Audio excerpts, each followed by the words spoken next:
નમસ્તે મિત્રો, હું છું ગણપત રાઠોડ। આજે હું તમને એક વાર્તા સંભળાવીશ। એ વાર્તાનો શીર્ષક છે ભાઈ બહેન, જેના લેખક છે ઝવેરચંદ મેઘાણી। મેઘાણીએ પોતાના પુસ્તક સૌરાષ્ટ્રના રચનામાં જે ભાઈ બહેન શીર્ષક હેઠળ જે વાર્તા છે આપેલ છે તે હું તમને સંભળાવીશ। અને મિત્રો, અમારી આ વાર્તા તમને ગમે તો વિડીયોને લાઇક, શેર, ચેનલ સબસ્ક્રાઈબ કરો અને અમારી વાર્તા તમને કેવી લાગી તે કોમેન્ટ કરીને કહેજો।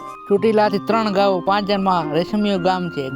ગામને સીમાડે ભેડાધાર નામની એક ગોળાધાર ધાર છે। આ ધાર ઉપર પાળિયા છે। એક પાળિયું છત્રીનો છે અને છત્રીની સાથે 2 બાળકો છે। એક આંગળીએ વળગેલું અને બીજું કેડમાં તેડેલું। બીજો પાળિયો એક ઘોડેસવારનો છે। કેટલાક વર્ષ પહેલાની આ વાત હશે તે તો કોણ જાણે। કચ્છ તરફથી એક ચારણી ચાલી આવતી હતી। સાથે એના 2 છોકરા હતા। ચારણી એની ભેંસો હાંકીને પોતાને દેશથી નીકળી હતી। વાટમાં ખાવાનું નહોતું મળ્યું। કેડે બેઠેલા બાળકે માની છાતી ચૂસીને ગાભા જેવી કરી નાખી હતી। આંગળી ટીંગાતું બાળક ભેંસનું 2 પળી દૂધ મળતું તે ઉપર નભ્યે આવતું હતું। ચારા વગરની ભેંસો માર્ગે મરતી આવતી હતી। ચારણીએ માથે ધાંભળી પડી હતી। અંગે કાળી લાઈનું કાપડું અને ગૂઠા રંગમાં રંગેલ ચોળિયાને ઝીમી પહેર્યા હતા। ડોકમાં સુરાપુરાનું પતરું, હાથમાં રૂપાના સરળ અને પગરા દોરા જેવી પાતળી રૂપાના વાળાની કાંબીઓ અને એનો દાગીનો હતો એક તો 4 વર્ષની બાઈઓ કુદરતી ધોરણની બાઈઓ કુદરતી જ ઉદાહરણ રહે છે। તેમાંય આ બાઈને તો સંસારમાં વશમાં વિચકરોએ વધુ ઉદાસ કરી મૂકી હતી। બાઈએ રેશમિયા ગામડે સીમાડે જ્યારે ધાર ઉપર આવી ત્યારે એના હૈયાની મૂંગી આપદા સરખી સાંજ નમતી હતી। તે ટાણે બરાબર તે જ ધાર ઉપર એક ઘોડેસવાર સામે મળ્યો। બાઈને કાંઈક અણસાર આવી બરાબર ઓળખાણ ન પડે એટલે બાઈએ પૂછ્યું, ભાઈ, મારો ભાઈ રેશમિયો આયર આ ગામમાં છે કે નહીં? કેવા છો તમે બાઈ? અમે ચારણ છીએ બાપ। ત્યારે રેશમિયો આયર, તમારો ભાઈ ક્યાંથી? બાપ, બહુ વહેલાનો મેં એને વીર કીધો છે। 15 વર્ષ થયા અમે એકબીજાને મળ્યા નથી। કોણ અમારે કચ્છમાં દુકાળ પડ્યો અને ઘરવાળો પાછા થયા। મને સાંભળ્યું કે માલ હાંકીને રેશમિયાની પાસે જાઉં તો કાલ ઉતરી જવાય। બાપુ, પાણીએ મોંમાં નથી નાખ્યું। હવે ફકર નહીં, ભગવાને ભાઈ ભેગા કરી દીધા। પોતે ઘોડી સૂતી હતી ને દિવસે પોતાના માવતરનું મવાડું છોડ દેશમાં નીકળેલો। માર્ગે એક વખત વગડો આવ્યો ને ઝાડને થડ પડેલું તાજું અવતરેલું બાળક રોતું દીઠેલું દુકાળ બળતો હતો। માવતર પેટના છોરુને રઝળતા મેલી પોતાને બચાવ ગોતમાં ભમતા હતા।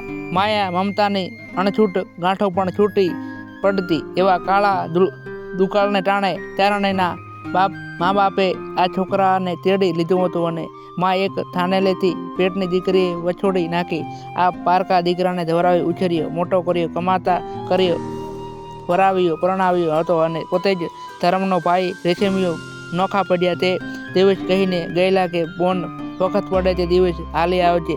આજે વખાની મારી બહેનને રેશમિયા ભાઈનું ઘર ગોતવી આવી છે। ઘોડેસવાર વિચારમાં પડી ગયો। એને સાંભળી આવ્યું કે બોલી ઉઠ્યો, અરે બોન, રેશમિયો તો પાછો થયો। પોતે જ રેશમિયો ભેડો હતો પણ પેટમાં પાપ પેસી ગયું। રેશમિયો પાછો થયો। બાઈને જાણે પોતાના કાન ઉપર ભરોસો ન આવ્યો હોય તેમ ફરી પાછું, હા ભાઈ પાછો થયો। 8 દિવસ થયા, ભાઈ પાછો થયો। નાના થાય નહીં, બાઈ ગાંડી થઈ ગઈ હોય તેમ લવવા માંડી। હે પાછો થયો થાય કાંઈ એમ ધૂણ ચડવા લાગી। આંખો જાણે નીકળી પડતી હોય તેમ ડોળા ફાડીને ચારણી આકાશને, ધરતીને અને ઝાડપાનને પૂછવા લાગી કે વીર મારો પાછો થયો? ઘોડેસવાર થર કંપ વછૂટ્યો। ઘણું મન થયું કે નાસી છૂટું પણ ઘોડાની લગામ હલાવી ચલાવી ન શકાણે। ધરતી સાથે ઘોડાના ડાબલા જાણે ચડાઈ ગયા। પાગલ બનેલી ચારણીએ ઘૂમટો તાણીને જોધાર આંસુ પાડતા મરસિયા ઉપાડ્યા। ભલક્યું ભેડા કણજ્યું કાળજ માય, રંગ્યું રેશમિયા માર્યું વિધીણ્યું વાગડાના ધણી। હે ભેડા, તે તો અમારા કાળજા ભાલા ભોખ્યા છે। વાણિયા શાખાના આયર મારી નશો તે વિધી નાખી। ખોડો મુવો ઘર ગયા મેલ્યા મેળવીએ, રખડી રાન થયા ત્યાં રોળ્યો રેશમિયો। ઘોડા જેવો મારો ધણી મર્યો, મારા ઘર ભાંગી ગયા। વરસાદે પણ રઝળાવ્યા, રખડીને હેરાન થઈ ગયા। ત્યાં છેલ્લી આશા હતી તે રેશમિએ પણ રોળી દીધા। કંઈક કટારા કાઢ્યા, હવે છોરું બાન પિયા। રેશમિયો ભેડો જાતે માથે દારણીએ ગયા। માથે મારે માથે ફરજ હતું કે મારો ભાઈ રેશમિયો ચૂકવશે એમ આશા હતી. આ તો કરજ માથે રહી ગયું. ઘણા કાળ સુધી 18 અનાજ લઈને ખાધું, પણ આજે તો મારો છોકરો રણદારો બાન કહી લઈ ગયા છે. ભેડો અમણો ભા જાણ્યો વાંઢિયાને વર્તાવશે, ત્યાં તો વાટે વિસામાં રોળિયા રેશમિયા. આશા હતી કે રેશમિયો ભેડો ભારો ભાઈ છે ત્યાંથી દુકાળ પાર ઉતારવી દેશે. ત્યાં તો રેશમિયા એ અમારા વિસામાંથી અમારા જીવન પ્રવાસને માર્ગે જ અમને રજડાવ્યા. ભેડા ભાગી ડાળ જેને આધારે ઉભતા, કર્મે કોરો કાળ રોળિયા રેશમિયા.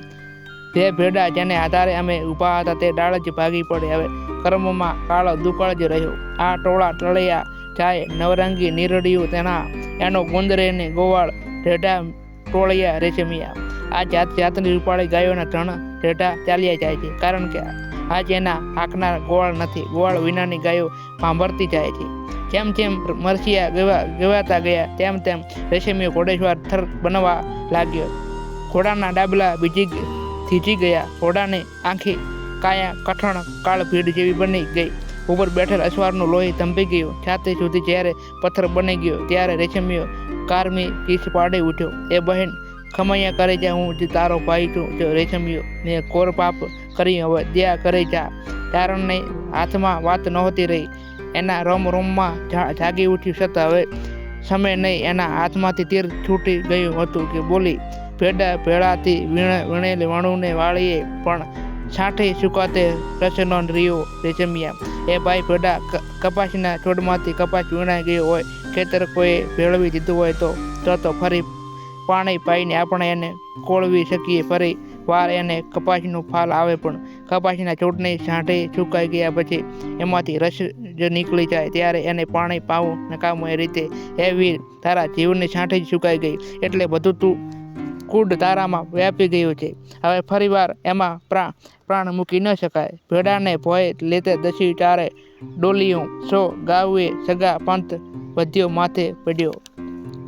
રેશમિયા ભેડાને મરવા ટાણે જ્યારે ભોય લીલો જમીન પર સુવડાવ્યો ત્યારે ચારે દિશાઓ પડી ગઈ, અને એ મારા સાચા સગા મારો સો ગાવનો આખોય પંથ નિષ્ફળ નીવડ્યો. આંખે અમરત હોય તો જાતોને જીવાડીએ હવે સરવા માંડ્યું જ્યારે રસ ગયો રેશમિયા. એ ભાઈ રેશમિયા, મારી આંખમાં અમૃત રહ્યું હોય તો મરતાને એકવાર એ દ્રષ્ટિનું અમૃત છાંટીને જીવતો કરી, પણ હવે તો મારા નેત્રોમાંથી દુનિયાના મતલબીપણા ઉપર ધિકાર જ્યારે કરવા લાગી ગયો.